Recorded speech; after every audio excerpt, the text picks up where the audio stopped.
Feeling like a shark in a shrimp tank. Big fish, small pond in the shrimp tank. You are listening to the Seattle Shrimp Tank, streaming live to you today for the first time on Facebook.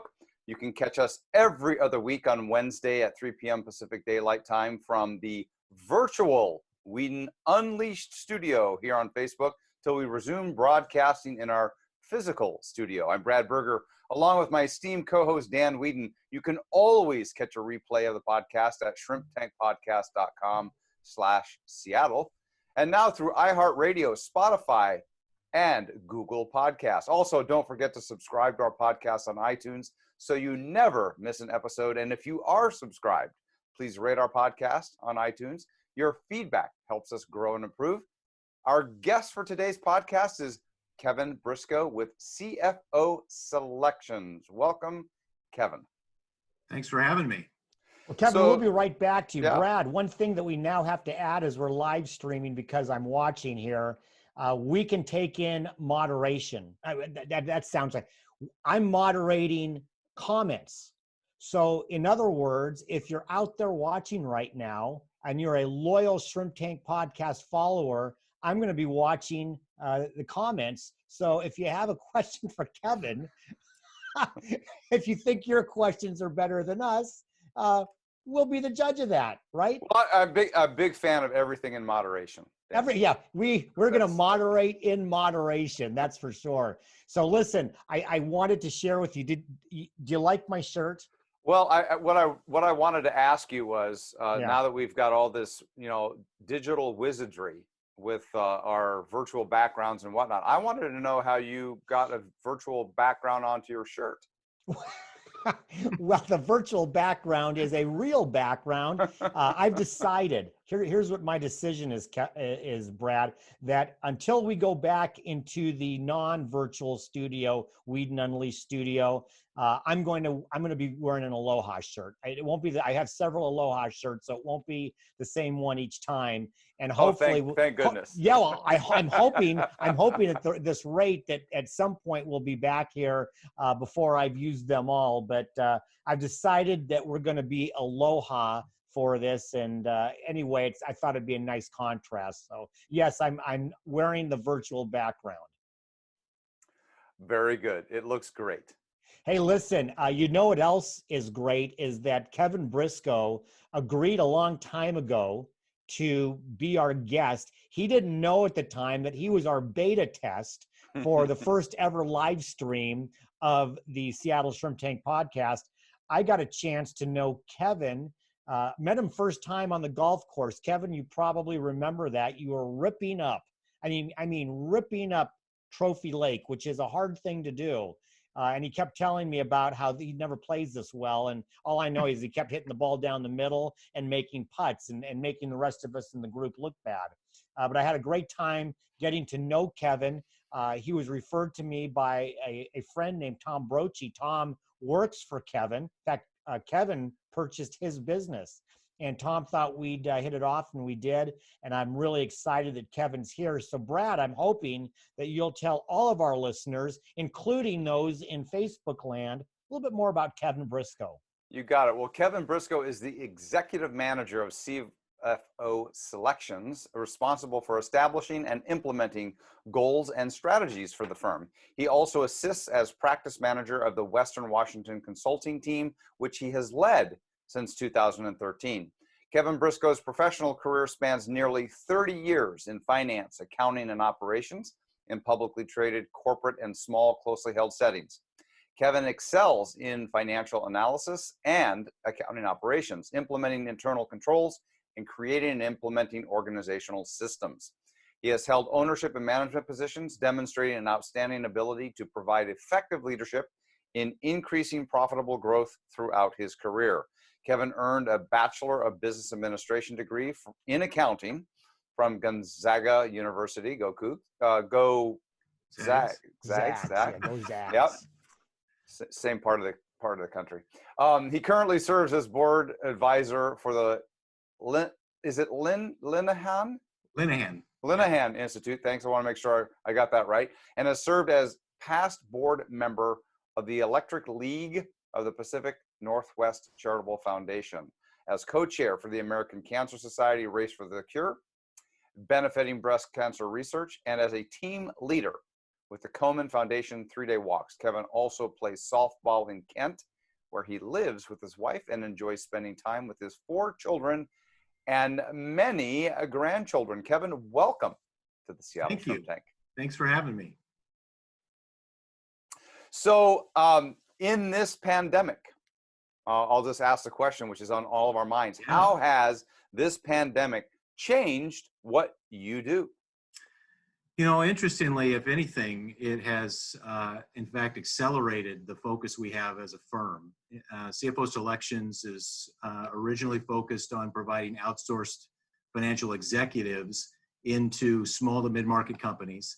And as a consequence of that, in times of financial stress like this, our skill set is something that's in pretty high demand. I had always hypothesized that we would prove to be somewhat recession resistant. That seems to be holding true. If anything, the team has gotten busier helping our clients. And we've had quite a few new opportunities come our way to try to assist with what I'll call business as usual outsourced CFO work. It's been a pleasant surprise because there's a lot of businesses out there really struggling. So we're happy to be able to get what we get. That's awesome. So I know, Kevin, that I get your newsletters, and you have been talking quite a bit about the PPP and that type of. Can you talk a little bit about how your company and the folks that work at CFO Selections are helping clients dealing with that? Sure, happy to. I think like a lot of organizations in the last 8 weeks or so since the CARES Act was created, they were looking for ways to try to support their organizations and mitigate the impact. Our team has been right in the center of trying to assist those clients with that process. I have taken on the role in our organization to try to be a bit of a arbiter of information and sending what we find currently. And I think more so than with any government program I've ever been associated with in my career, this one not only came about quickly, but it iterated multiple times over the course of about 3 to 4 weeks, continuing on right up to within the last week, where some guidance about how the forgiveness components will be calculated. And that has really captured our attention at the firm level and at the individual consultant level consistently.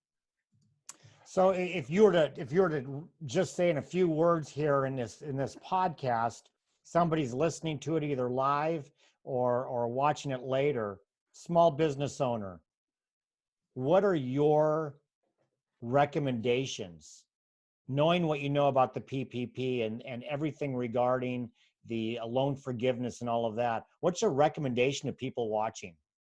Well, most certainly, if we're timely with this and they can watch this, in near term, if you will, the PPP is still available.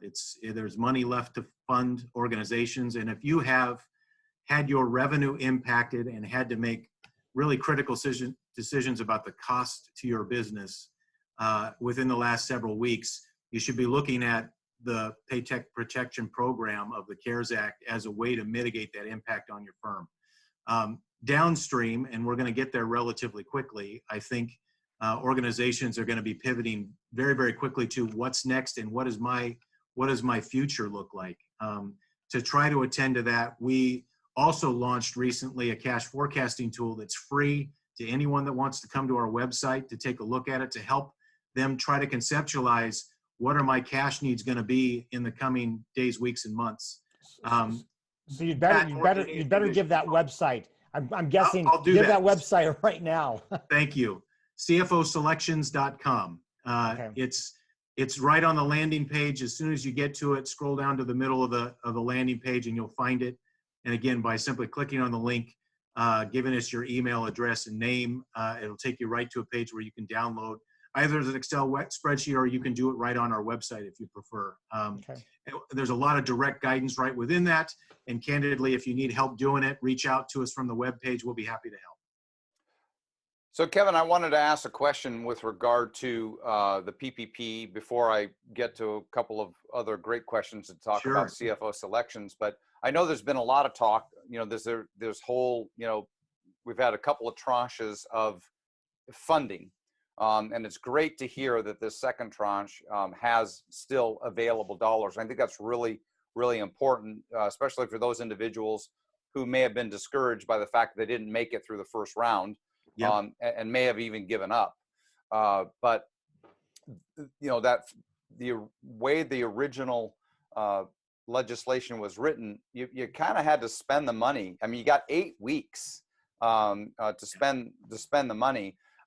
Where do you think that is? I know there's been a lot of talk about the possibility of extending that. Is that going to be kind of carte blanche, or is it just going to be selective industries that are going to be seeing an extension to that 8-week period? Yeah, it's a great question, Brad. And, the good news is we don't have to guess quite as much as we did even a week ago. This past Friday, there was some clarification, and in particular, some worksheets that describe very directly, the worksheets were issued by the SBA in conjunction with the Treasury, telling us what you need to do to qualify for forgiveness associated with this funding. Mm-hmm. It didn't clarify every question, but it definitely highlighted and clarified several things that were open questions about how they were going to determine whether or not you could get forgiveness to the funding. To your specific question about extension, there are a couple of exceptions that specifically point to the fact that based on when your initial funding happens, you have 8 weeks to spend the money. If you do the math backwards to the end of June 30th, which is the original cutoff for spending the money, if you're funded today, there's not 8 weeks left, right? And there are now provisions to allow you to move past the June 30th period based on your original funding date. Interestingly, most folks that I'm aware of, even those that received their funding in the second round, have had it in time to still have the full 8 weeks in order to move forward. But there are certainly exceptions to that, and anyone that takes my advice and has not yet applied and goes and does it now, there's still time to take advantage of. Okay. So I'd like to kind of pivot questions to talk a little bit about CFO selections. And sure. It's kind of a two-parter. First of all, who is an ideal candidate to be a CFO to be placed into one of these organizations? Okay. And part B is, what type of businesses are great candidates for you, your ideal client, if you will, for the placement of one of these CFOs into their business? I appreciate it. Great question. So let me take the first part. The CFOs that are on our team are very tenured financial professionals, 25, 30, 35 years experience in finance and accounting, decade plus in executive leadership. All of them have been in the lead financial chair in the organization that they've been a part of. Slightly pivoting into part B of the question, our target clients are small to mid-market companies. If we think about that in terms of revenue, we work with anywhere from pre-revenue startups, meaning they have no revenue, all the way into $250, $300 million companies that are in a wide range of industries and offerings. And when we look to align with folks who want to be on our team, we're looking for folks who want to work in an outsourced capacity, that want to be consultants, but want to have a lot more control over the work they do and the people they do the work with. So we, as an organization, help align them with these client opportunities and are looking for folks that I generally like to say are closer to the end of their career than the start, and are really done with those 70 and 80-hour work weeks as a chief financial officer or director of finance or heavy controller. They've been in those roles. They've worked as W-2 individuals, and they now want to really scale back a bit, manage their schedule a little more closely, but still provide value to a variety of folks. So pivoting back to part B, I can shorten this part of the conversation by saying who we don't work with. Highly regulated industries, municipalities, folks that are very specific skill sets. We tend not to go there because it's hard to keep them busy. Pick another industry. Nonprofit is a big portion of what we do. Professional services, early stage, technology companies, manufacturers, distributors. We have folks that have worked in all of those industries and are able to assist small to mid-market clients in that space. Well, speaking of pivoting, we're going to pivot right now. Already? Yeah, can you believe it? We're going to Holy pivot cow. right now into a commercial. I'll have to people will now see the real day. In order to read the commercial, I've got to put my glasses on. We're going to take a short break to hear from our sponsors, and when we come back with our guest, Kevin Briscoe of CFO Selections, for our Hot or Not section of the show, we're going to find out who's hotter, a CFO or a controller. Don't walk away. You'll want to find out when we come back with more from the Seattle Shrimp Tank. The Seattle Shrimp Tank is brought to you by Ideal Life 360. What would it be like to be in the best shape of your life, both physically and mentally, every day for the rest of your life? Having awesome relationships with the people you care about most, and never having to worry about money again. What would it be like if you received a letter out of the blue and suddenly discovered you had 20 more years to live than you ever imagined? What would you do with those extra years of your life? How many lives would you touch? What kind of legacy would you leave behind? What changes would you make today knowing you had 20 more years in your future? What new, big challenges would you take on? What would be next? Text the word IDEAL to 89800 and discover how to rethink, redefine, and reinvent the best years of your life. Welcome back to the Seattle Shrimp Tank from the virtual Whedon Unleashed studio, where we interview the best and brightest CEOs and business thought leaders in Seattle and the greater Puget Sound area. I am Brad Berger, along with my esteemed co-host, Dan Whedon. Remember, you can always catch a replay of the podcast at shrimptankpodcast.com/Seattle. And don't forget to subscribe to our podcast on iTunes, or catch us now on iHeartRadio, Spotify, and Google Podcasts. For our next segment, Hot or Not. And the Hot or Not section is sponsored by our shrimp peelers, West Sound Workforce, Port Ludlow Resort, Kitsap Economic Development Alliance, SJ Graphics, and the Kitsap Sun newspaper.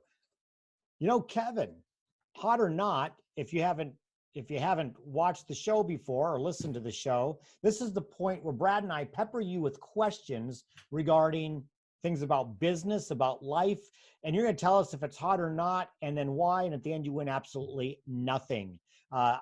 On your website, there's an article, and I believe it's by you. When does business need a CFO? Yeah. So hot or not, adding a CFO to your organization versus just having a controller? Boy, I'm going to call it hot, because I think regardless of whether you ultimately need it, it's a good question to ask. A lot of people will specifically wonder. Well, Kevin, I only ask good questions. I wanted you to know. Brad, well, maybe fair something, point. but I only ask good questions. No need to acknowledge it. I hear you, Dan. Thank you. So, what's the difference between a CFO and a controller, right? That's the first thing we've got to look at. And in a high level evaluation of that, generally speaking, controllers are compliance oriented. We tend to think rearward facing, meaning they're reporting on what's happened within a business. Excuse me. They tend to be focused on walls in, whereas a CFO tends to be forward looking, walls out, liaises with outsourced third parties, things like that. And the simple fact is that skill set can exist in the same individual that is doing the compliance work as well. What happens, and the reason we generally get opportunities with businesses, though, is that they may have very, very strong controllers. That rearward-facing, inward-looking element of compliance is taken care of, but they don't have time to get their head up and look forward at where the business is going. And that would be my validation of why the CFO is hot. Okay, perfect. Brad. Well, I guess I just want to follow on and dig deep to give you an opportunity to share a little bit about what you do and identify these businesses. So, let's say I own, I'm an entrepreneur, I own a company, it's successful, I've got a really strong comptroller. But then what I'm trying to do is I'm trying to figure out, well, okay, if I thought I needed a CFO, I probably already have one by now, or, oh, holy cow, they're so expensive. How am I going to make that work? Sure. What are some of the things that you do to overcome that, which either perception or objection that individuals have? And it seemed to me like you kind of alluded to it potentially in one of your former answers, that these are, you said W-2 individuals, and they're tired of the, 80 to 90 hour weeks and being W-2. Do they get a little slice of the action? Is that how they're compensated, or is that the way that you can incentivize a business owner to say, hey, you could afford this? No, they don't actually. The way our team works is they're independent contractors to the clients. Okay. In fact, they work as independent contractors under our umbrella. In a high level, they're getting paid by the hour. But the one thing that we do that's fairly unique is that our consultants, while they've been in these full-time executive roles, our focus on the small to mid-market is aligning them generally with clients that don't need a full-time CFO, that need access to a part-time CFO, ultimately meaning they need access to that skill set, but they don't need to pay full-time to get it, or maybe can't afford to pay full-time to get it. So I'll use as a quick illustration a $20 million manufacturer who has a really strong controller that can take care of the elements. They may only need a day a week of that forward-looking, strategic thinking CFO. That's what CFO Selections does. And our organization as a firm puts together a portfolio of clients for our consultants, usually 2 or 3 or 4 clients. It's not an exhaustive list. They need to have it small enough in capacity to be able to keep their eye on what's going in each of those organizations, but they'll do a day a week at one and a day a week at another and maybe 2 days a week at a third. And that will be all they do in the week. So my consultant gets a very manageable schedule. He's only working 4 days a week because that's all he's looking for. And our clients are getting access to that skill set at exactly the right amount of input and price point that helps them get what they need. So that's, if there's a differentiator for us, that's the biggie, I would say. Okay, thank you. So Kevin, and I'm going to bypass hot or not just again for a second, because I want to follow up on that. So you, in the role that you have in the organization, I'm wondering if recruiting these CFOs that you,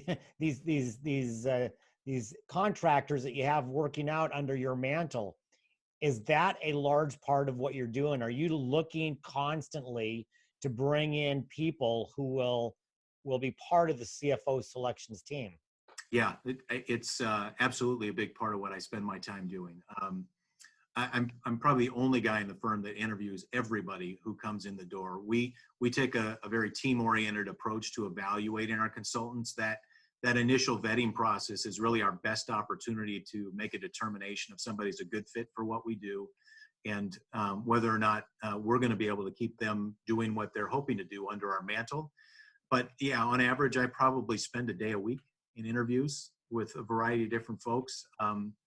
And we'll have them talk with 3 or 4 different folks on their way in the door with us, really to make sure they're very clear on what it is that we do and what our value proposition to them will be, meaning we'll find them opportunities.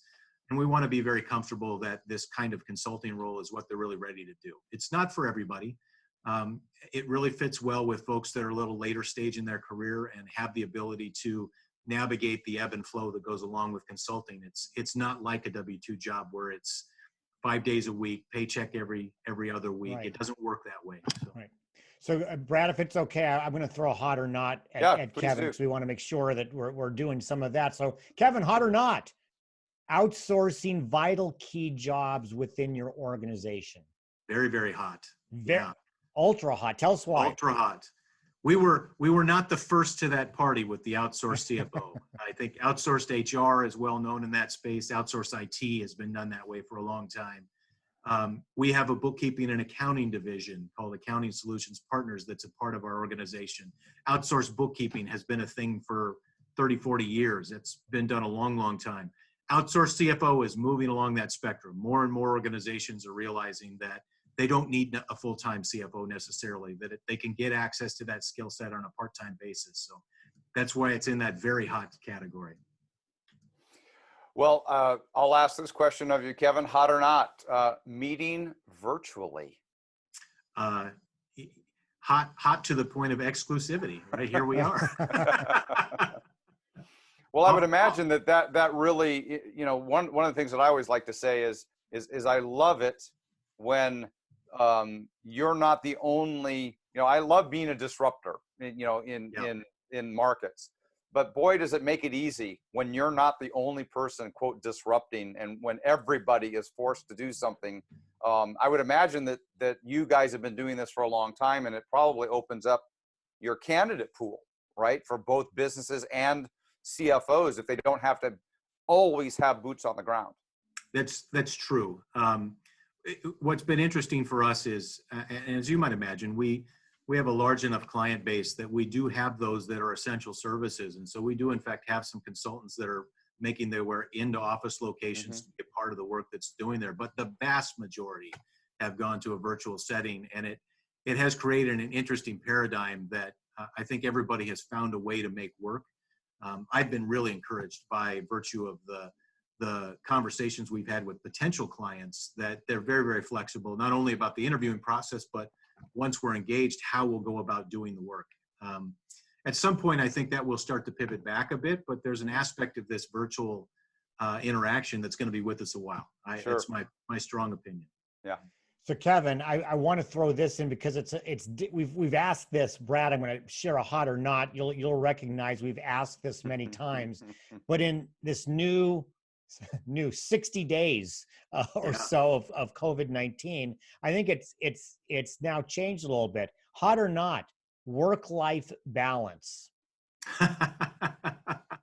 Well, I'm going to say it's always hot. It's like the ghost chili pepper hot, right? Right. We know that from 2 weeks ago, but I think everybody agrees on that. But in this time where isolation can be part of the life part, not the work. I mean, we might not be isolated as much at work, but there's more isolation at home. Talk about how you and your family are dealing with work, with life, with isolation. What are some of the things that you do to make sure that the balance is still there? Well, it's an interesting thing to try to navigate for everybody. But for me personally, one of the things I guess I'll say this has been a long time coming. When you start out in consulting, you figure out how to manage your clock to make sure you're getting in front of your clients pretty regularly. I've really had to apply the same discipline when working from home. At the end of the day, it's pretty easy to get lost in what you're doing in the moment. I never thought I'd say this, but the commute to the office, turns out that was something of a break that forced me to get out of the house and get home and do things. I don't have that for the most part now. So I've got to be much more mindful of making sure that I pivot to the activity that's not sitting in front of the screen and responding to client needs and consultant needs and things of that nature. I think a lot of our consultants are navigating that as well. The interesting thing is that work-life balance has been a big part of what we've always aspired to as an organization, helping them set their schedule, having a lot of influence over when they work and who they work with. It's been a big part of our paradigm and culture as an organization for a long time, but no question the pandemic's put a new wrinkle on that. So if I can do a little follow-up, I mean, your team is working with CEOs. And let's face it, CEOs can be their own worst enemy when it comes to their own work-life balance. They want it for everybody else, but they don't necessarily do a great job. Are your folks ever able to help in that way? Or what are some things that you would give as advice to CEOs out there? Well, what I think is interesting about it, they're always their own, they can always be their own worst enemy, and particularly when they're anxious about their business, which has really been the case for most of them in this time of uncertainty. I will offer my experience, and I think a lot of my consultants would echo this piece. A big part of what we do as the CFO is to be a bit of a therapist associated with how the business is doing and what that looks like. I didn't ever get a degree in psychology. I thought I probably should have, and I may have earned it over the years of helping clients, but that I know beyond a shadow of a doubt has been a part of what our consultants are trying to assist the CEOs with. The role that we play can absolutely create peace of mind, and it can highlight areas of concern to try to mitigate some of that anxiety so they can get out in front of these things. And that's definitely an area of focus for everybody on our team. for sure. Dan put on his glasses, so you know what that was the cue. The glasses came on. It's time for a commercial. We're going to take that short break to hear from our sponsors. And when we come back with our guest, Kevin Briscoe, for our famous Plead the Fifth section of the show, we're going to highlight and ask some questions about his athletic career. Don't walk away. We'll be right back with more from the Shrimp Tank. The Seattle Shrimp Tank is brought to you by our studio sponsor, Whedon Unleashed. As a business owner, you don't have a professional life and you don't have a personal life. You have a life. And that life is full of opportunities and obstacles. Your business is the vehicle to fuel your life. If you run out of fuel because of a crisis, then your entire lifestyle is affected. Dan Whedon works with small and medium-sized business owners to assure that no calamity is fatal. Dan focuses on accelerating business growth while at the same time planning and implementing strategies on preventing, mitigating, and recovering from those obstacles of business in life. Through his consulting work, his partnership with First Underwriters Insurance to finance your risk, he'll make sure that you, with confidence, unleash the value of your business and lifestyle. To get a complimentary review of your situation, call Dan at 360-271-1592. That number again is 360-271-1592. Or email Dan at dan@danwhedon.com. Tell Dan you heard him on this Seattle Shrimp Tank podcast and receive a 20% discount on any work that is agreed to. Be unleashed and be well. Welcome back to the Seattle Shrimp Tank from the virtual Whedon Unleashed studio, where we interview the best and brightest CEOs and business thought leaders in Seattle and the greater Puget Sound area. I'm Brad Berger, along with my esteemed co-host Dan Whedon, and you can always catch a replay of the podcast at shrimptankpodcast.com/Seattle. Don't forget to subscribe to our podcast on iTunes, or now catch us on iHeartRadio, Spotify, and Google Podcasts. For our next segment, Plead the Fifth. And Plead the Fifth, thanks to our shrimp peeler sponsors. In fact, I was going to do it off the top of my head, and I can't do it, so I'm going to have to go back and look. Yes, West Sound Workforce, Port Ludlow Resort, Kitsap Economic Development Alliance, SJ Graphics, and the Kitsap Sun. By the way, before we dive into that, for anybody who happens to be watching this on Facebook Live, Brad and Kevin, you probably didn't know this, but about every 4.5 minutes, it bumps off and I have to restart it. So I have been doing that in the background. I want to raise, Brad, I just want you to know, I want to raise for the producing that I've somehow managed to do. But anyway, if you're watching it on Facebook Live, we have a series of them here. So it'll be like a Netflix thing. You just have to binge watch every 5 minutes. Tons of teasers. Oh, what's that? Tons of teasers. Tons of teasers. Kevin, look, Plead the Fifth is the same as Hot or Not. We're going to pepper you with great questions. You're going to, these might be harder. And at some point you might want to plead the fifth and not answer. You can do it, but only once. So my understanding from a close personal friend of both of ours is that you were a member of a powerhouse crew team at Gonzaga, right? And the word powerhouse was used. And so I'm wondering if you would tell us some of the great moments in your athletic career as a Gonzaga Bulldog crew member. Wow. Powerhouse, definitely some embellishment there. So my career was, I did in fact row on the crew team. This will shock the heck out of you. I rowed lightweight while I was in college and did it for my amateur status eligibility. So it was a club sport, so anybody could do it technically. And you still had to make the team, and if you wanted to be on a crew team, you had to get into the workouts and commit to doing it fully, which I did. Enjoyed the heck out of it. It was, like I said, not a scholarship sport, but there were folks that were really serious about it, particularly those that went on to the varsity teams and competed. Really a great experience overall. I was really only able to afford to do it for about 1.5 years, and because we had to fundraise or pay our way in order to do it. But I had one moment that was a real highlight for me early in my novice freshman year of eligibility. Came over to a regatta on the west side of the state from Gonzaga. Went in to what was, I think it's still run, it's called the Frostbite Regatta on Green Lake. And for a period of time, we won novice lightweight 4 with coxswain. We had the fastest time in the country that held up for all of about 2 weeks. So, Wow. All that. got the blue ribbon and everything. So it was, a highlight that I can still pick off today. So if that constitutes powerhouse, let's run with it. Hey, so question, did you read Boys in the Boat? I did, absolutely. Fantastic. I mean, you must have, just a couple quick words. After having read that, obviously that must have resonated. But also, as far as what being a member of that team probably did for you as a business leader, and some of maybe formed or shaped some of that. The one thing that I think is common to a lot of executives and a lot of businesses is a competitive nature in general, and you try to satisfy that in a variety of different ways. Business is a good avenue to do that. Certainly, rowing on the crew team was a good avenue to do that. I've always been active in a variety of different sports throughout my life.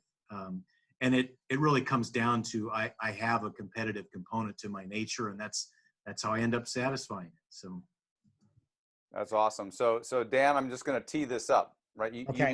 You might want to get ready with a juicy question, because this could be the one that he takes the plead the fifth on. Oh, okay, good. I can't wait. So, considering the fact that this is our very first Facebook Live streaming event, question that I would have for you, Kevin, is how many of your friends and followers on Facebook will be watching? You're right. I'm pleading the fifth. Oh, it's okay. Is that your final answer? Yeah, we're going to go with that. I guess I'm using it now. Okay, there you go. See, Dan, it's a softball to you. Get to ask anything you'd like now. Let me take a look at my list here. Oh, okay. So how many grandchildren do you have, Kevin? I've got 13 grandchildren. Wow. Okay. So listen, 13 is your lucky number. Yeah. Which grandchild is your favorite? Now you have to answer this one. I love them all. I'm going to lead with that. And let me ask a different one. Being a grandfather, I'm going to let you off the hook. Yeah. Talk about how that maybe has changed outlook on life, perspective, things like that. As we all mature more into this, how is that impacted not just your personal life, but your business life? It's interesting. So the founder at CFO Selections was a fellow by the name of Tom Varga, who I was fortunate enough to get introduced to not long after he had founded the business and it created an opportunity. And he used to ask a question when we get together.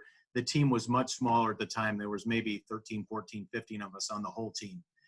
And as we would kind of catch one another up, he would ask everybody, as a part of introducing yourself and talking about what's going on, what's your passion?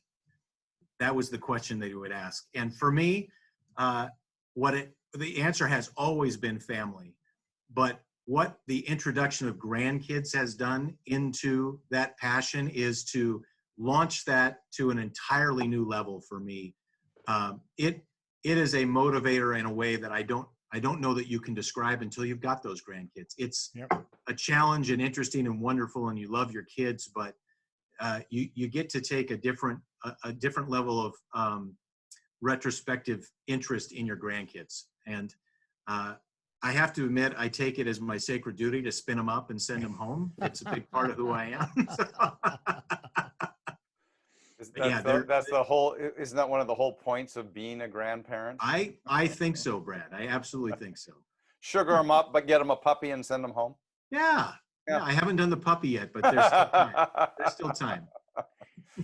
Well, good. So, do you have another one, Dan? No, Brad. I've been hogging these. Go ahead and take one. Well, fair enough. So this is one that Dan likes to ask. He hasn't asked it yet, and since he gave you that softball, I'll steal it from him. And that is, Kevin, Who is your celebrity crush? Oh, wow. Yeah, I didn't see that one coming. They never do. Yeah. God, and I pled the fifth already. So I'm going to go with Jennifer Aniston. Oh, Wow. Okay. that's a good call Awesome. right there. That is Yeah. a good call. That's a very good call. In fact, I like her on the new show. So let's do this, Kevin, because we're getting down kind of near the end of the broadcast. As a parting thought, what are some words of I don't want to say wisdom, but words of encouragement after having gone for CEOs who are just, I don't care if they're an essential business, or everybody's an essential business, right? Sure. What are some words of encouragement as we start going from responding to recovering and hoping to thrive? What are some words that you can give to every CEO and president and business owner out there, regardless of the industry? Yeah. I think the biggest, most important thing that I would offer has to do with what we think recovery from this moment in time is going to look like, and why it might be able to be different. I'm sure lots of folks have been listening to narratives around a potential V-shaped recovery or U-shaped recovery or L-shaped recovery, meaning recovery is a long ways off. I've heard in lots of different circles that a V-shaped recovery might be a little ambitious. A U is really, really reasonable. And it's very likely that while it may take the balance of 2020 to get to a place where we really start returning to where we thought we should all be as we started 2020, it's very, very likely that as we come out of this pandemic, we'll get back to that normal relatively quickly. That we need to think of this very differently than those of us that lived through the Great Recession of 08 and 09.